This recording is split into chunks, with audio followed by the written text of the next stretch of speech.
Here is the Dakota Digital gauge panel installed in the slightly used TransAm dash panel. Everything seems to fit well.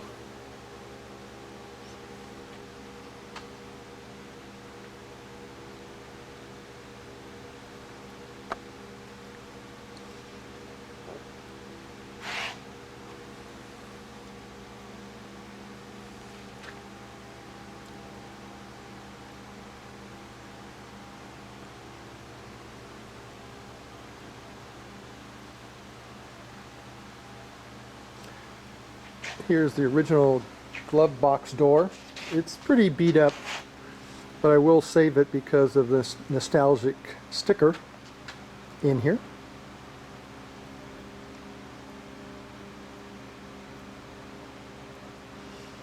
All new interior will be put in.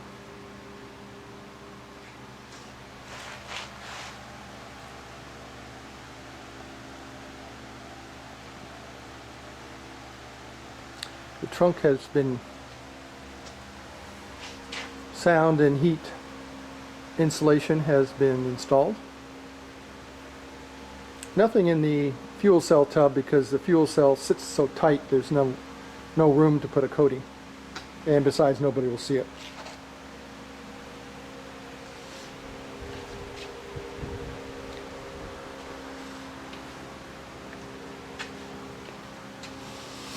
New dash has been installed. AC ducting has been installed. Steering wheel.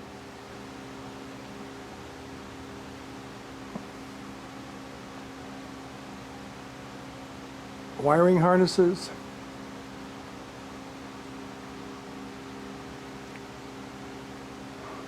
Probably too much black on black. Can't see the brake pedal, and the green tape is on the gas pedal with a note to move it slightly to the right. Like I said, new dash installed. Consoles ready to be reinstalled.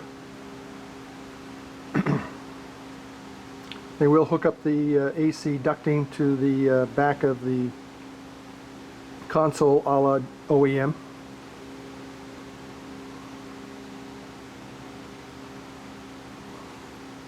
And once everything is fitted under and in the dash, then they'll put in the front two, they'll weld in the front two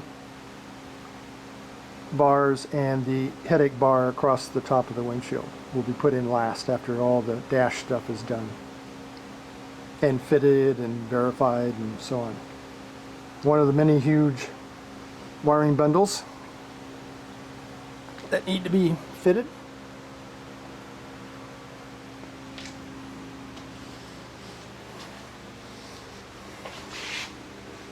Here's the LS3. Here's its wiring harness, and they need to figure out how to get it into the cabin. Steering box, suspension, and they had the tires mounted on the wheels. So this is the first look of the custom wheels and Michelin tires.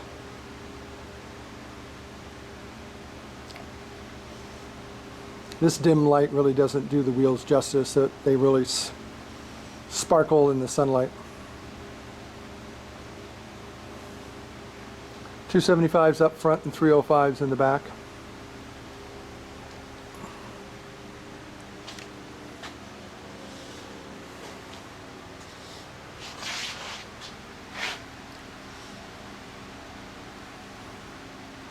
According to the foreman, they're going to be doing as much work as they can before a paint window opens.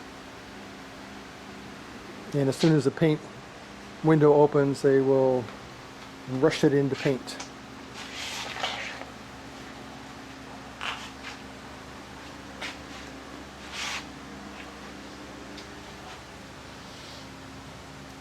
Pretty good clearances on the headers compared to stories I've heard.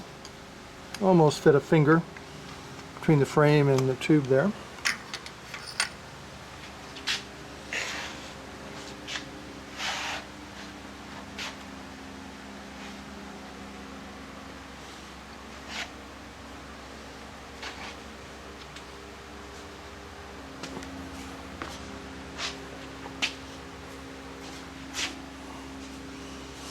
AC ducting's all been put in.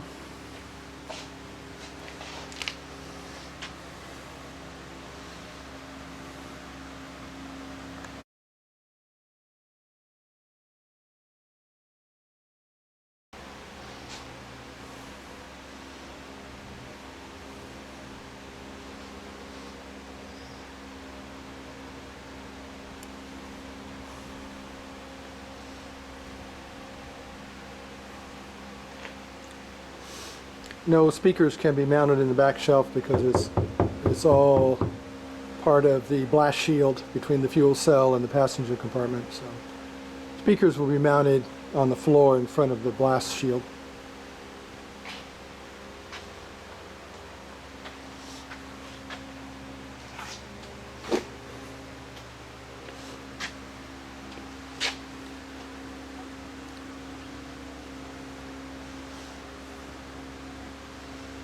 And again, the finish of the roll bar will be done when everything else is fitted on the dash. The top section of the diagonal support and the 2 forward bars will be welded in last.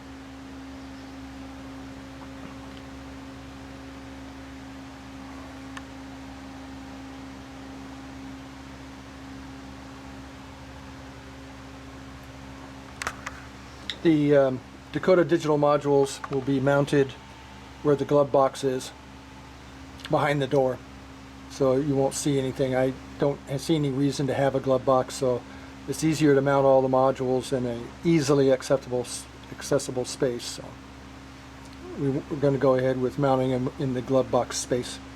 And again, dark on dark isn't showing much detail, but that's where the digital modules will go for everything.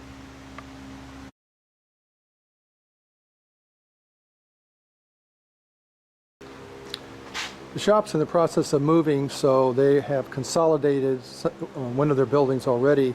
So this menagerie is all of the parts for my 70 TransAm Clone. We got seats, mufflers, body parts. There's the fuel cell back there. And all of it's for my car. Spoilers, taillight assembly. Of course, fenders, inner and outer.